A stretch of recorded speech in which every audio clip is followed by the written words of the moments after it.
Welcome to day 84 of our one-year Bible reading plan. Today we'll read 1 Samuel chapters 13 through 14. Before you begin, remember that it helps to establish a daily reading time. Begin with a short prayer, asking the Holy Spirit for wisdom and understanding. Always read for understanding and to hear from God, not just to finish today's reading. Please like, subscribe, and share this video to bless someone else. Now let's begin. 1 Samuel chapter 13. Verse 1. Saul reigned 1 year, and when he had reigned 2 years over Israel, Saul chose for himself 3,000 men of Israel. 2,000 were with Saul in Michmash and in the mountains of Bethel, and 1,000 were with Jonathan in Gibeah of Benjamin. The rest of the people he sent away, every man to his tent. And Jonathan attacked the garrison of the Philistines that was in Geba, and the Philistines heard of it. Then Saul blew the trumpet throughout all the land, saying, "Let the Hebrews hear." Now all Israel heard it said that Saul had attacked a garrison of the Philistines, and that Israel had also become an abomination to the Philistines. And the people were called together to Saul at Gilgal. Then the Philistines gathered together to fight with Israel, 30,000 chariots and 6,000 horsemen, and people as the sand which is on the seashore in multitude. And they came up and encamped in Michmash, to the east of Bethaven. When the men of Israel saw that they were in danger, for the people were distressed, then the people hid in caves, in thickets, in rocks, in holes, and in pits. And some of the Hebrews crossed over the Jordan to the land of Gad and Gilead. As for Saul, he was still in Gilgal, and all the people followed him trembling. Then he waited 7 days, according to the time set by Samuel. But Samuel did not come to Gilgal, and the people were scattered from him. So Saul said, "Bring a burnt offering and peace offerings here to me." And he offered the burnt offering. Verse 10. Now it happened, as soon as he had finished presenting the burnt offering, that Samuel came, and Saul went out to meet him, that he might greet him. And Samuel said, "What have you done?" And Saul said, "When I saw that the people were scattered from me, and that you did not come within the days appointed, and that the Philistines gathered together at Michmash, then I said, the Philistines will now come down on me at Gilgal, and I have not made supplication to the Lord. Therefore I felt compelled, and offered a burnt offering." And Samuel said to Saul, "You have done foolishly. You have not kept the commandment of the Lord your God which he commanded you. For now the Lord would have established your kingdom over Israel forever. But now your kingdom shall not continue. The Lord has sought for himself a man after his own heart, and the Lord has commanded him to be commander over his people, because you have not kept what the Lord commanded you." Then Samuel arose and went up from Gilgal to Gibeah of Benjamin, and Saul numbered the people present with him, about 600 men. Saul, Jonathan his son, and the people present with them remained in Gibeah of Benjamin, but the Philistines encamped in Michmash. Then raiders came out of the camp of the Philistines in 3 companies. One company turned to the road to Ophrah, to the land of Shual. Another company turned to the road to Beth Horon, and another company turned to the road of the border that overlooks the valley of Zeboim toward the wilderness. Now there was no blacksmith to be found throughout all the land of Israel, for the Philistines said, "Lest the Hebrews make swords or spears." Verse 20. But all the Israelites would go down to the Philistines to sharpen each man's plowshare, his mattock, his axe, and his sickle. And the charge for a sharpening was a pim for the plowshares, the mattocks, the forks, and the axes, and to set the points of the goads. So it came about on the day of battle that there was neither sword nor spear found in the hand of any of the people who were with Saul and Jonathan, but they were found with Saul and Jonathan his son. And the garrison of the Philistines went out to the pass of Michmash. 1 Samuel chapter 14, verse 1. Now it happened one day that Jonathan the son of Saul said to the young man who bore his armor, "Come, let us go over to the Philistines' garrison that is on the other side." But he did not tell his father. And Saul was sitting in the outskirts of Gibeah under a pomegranate tree, which is in Migron. The people who were with him were about 600 men. Ahijah the son of Ahitub, Ichabod's brother, the son of Phinehas, the son of Eli, the Lord's priest in Shiloh, was wearing an ephod. But the people did not know that Jonathan had gone. Between the passes, by which Jonathan sought to go over to the Philistines' garrison, there was a sharp rock on one side, and a sharp rock on the other side, and the name of one was Bozez, and the name of the other Seneh. The front of one faced northward opposite Michmash, and the other southward opposite Gibeah. Then Jonathan said to the young man who bore his armor, "Come, let us go over to the garrison of these uncircumcised. It may be that the Lord will work for us, for nothing restrains the Lord from saving by many or by few." So his armor-bearer said to him, "Do all that is in your heart. Go then, here I am with you, according to your heart." Then Jonathan said, "Very well, let us cross over to these men, and we will show ourselves to them. If they say thus to us, 'Wait until we come to you,' then we will stand still in our place and not go up to them." Verse 10, "But if they say thus, 'Come up to us,' then we will go up. For the Lord has delivered them into our hand, and this will be a sign to us." So both of them showed themselves to the garrison of the Philistines. And the Philistines said, "Look, the Hebrews are coming out of the holes where they have hidden." Then the men of the garrison called to Jonathan and his armor-bearer and said, "Come up to us, and we will show you something."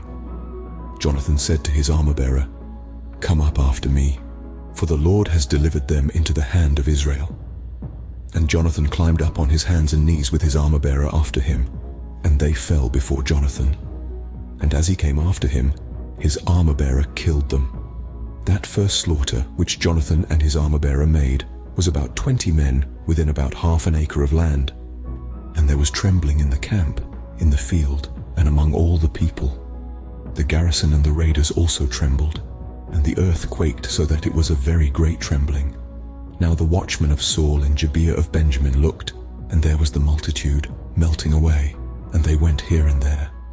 Then Saul said to the people who were with him, "Now call the roll and see who has gone from us." And when they had called the roll, surprisingly, Jonathan and his armor-bearer were not there. And Saul said to Ahijah, "Bring the ark of God here." For at that time the ark of God was with the children of Israel. Now it happened, while Saul talked to the priest, that the noise which was in the camp of the Philistines continued to increase. So Saul said to the priest, "Withdraw your hand." Verse 20. Then Saul and all the people who were with him assembled, and they went to the battle. And indeed every man's sword was against his neighbor, and there was very great confusion. Moreover, the Hebrews who were with the Philistines before that time, who went up with them into the camp from the surrounding country, they also joined the Israelites who were with Saul and Jonathan. Likewise all the men of Israel who had hidden in the mountains of Ephraim, when they heard that the Philistines fled, they also followed hard after them in the battle. So the Lord saved Israel that day, and the battle shifted to Bethaven. And the men of Israel were distressed that day, for Saul had placed the people under oath, saying, "Cursed is the man who eats any food until evening, before I have taken vengeance on my enemies." So none of the people tasted food. Now all the people of the land came to a forest, and there was honey on the ground. And when the people had come into the woods, there was the honey dripping. But no one put his hand to his mouth, for the people feared the oath. But Jonathan had not heard his father charge the people with the oath. Therefore he stretched out the end of the rod that was in his hand and dipped it in a honeycomb, and put his hand to his mouth, and his countenance brightened. Then one of the people said, "Your father strictly charged the people with an oath, saying, 'Cursed is the man who eats food this day.' And the people were faint. But Jonathan said, 'My father has troubled the land. Look now, how my countenance has brightened because I tasted a little of this honey.'" Verse 30. How much better if the people had eaten freely today of the spoil of their enemies which they found. For now would there not have been a much greater slaughter among the Philistines. Now they had driven back the Philistines that day from Michmash to Aijalon. So the people were very faint, and the people rushed on the spoil, and took sheep, oxen and calves, and slaughtered them on the ground. And the people ate them with the blood. Then they told Saul, saying, "Look, the people are sinning against the Lord by eating with the blood." So he said, "You have dealt treacherously. Roll a large stone to me this day." And Saul said, "Disperse yourselves among the people, and say to them, 'Bring me here every man's ox and every man's sheep. Slaughter them here and eat, and do not sin against the Lord by eating with the blood.'" So every one of the people brought his ox with him that night, and slaughtered it there. Then Saul built an altar to the Lord. This was the first altar that he built to the Lord. Now Saul said, "Let us go down after the Philistines by night, and plunder them until the morning light, and let us not leave a man of them." And they said, "Do whatever seems good to you." Then the priest said, "Let us draw near to God here." So Saul asked counsel of God, "Shall I go down after the Philistines? Will you deliver them into the hand of Israel?" But he did not answer him that day. And Saul said, "Come over here, all you chiefs of the people, and know and see what this sin was today. For as the Lord lives, who saves Israel, though it be in Jonathan my son, he shall surely die." But not a man among all the people answered him. Verse 40. Then he said to all Israel, "You be on one side, and my son Jonathan and I will be on the other side." And the people said to Saul, "Do what seems good to you." Therefore Saul said to the Lord God of Israel, "Give a perfect lot." So Saul and Jonathan were taken, but the people escaped. And Saul said, "Cast lots between my son Jonathan and me." So Jonathan was taken. Then Saul said to Jonathan, "Tell me what you have done."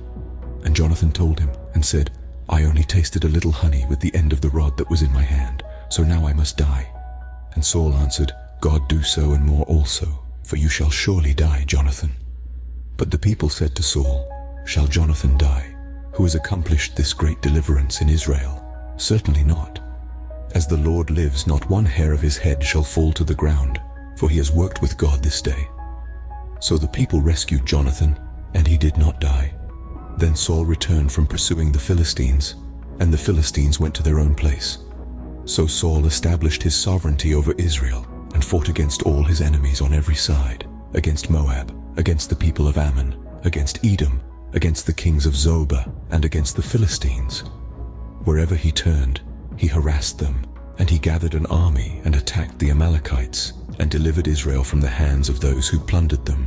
The sons of Saul were Jonathan, Jishui, and Malchishua, and the names of his 2 daughters were these: the name of the firstborn Merab, and the name of the younger Michal. Verse 50. The name of Saul's wife was Ahinoam, the daughter of Ahimaaz, and the name of the commander of his army was Abner the son of Ner, Saul's uncle. Kish was the father of Saul, and Ner the father of Abner was the son of Abiel. Now there was fierce war with the Philistines all the days of Saul. And when Saul saw any strong man or any valiant man, he took him for himself. This concludes 1 Samuel chapters 13 through 14 for day 84. We hope you are enjoying these daily videos. Remember to check the description box for links and resources. Thank you for watching. Please like, share, and subscribe. Your support helps spread God's word to reach more people on YouTube. We'll see you in the next video for our day 85 reading.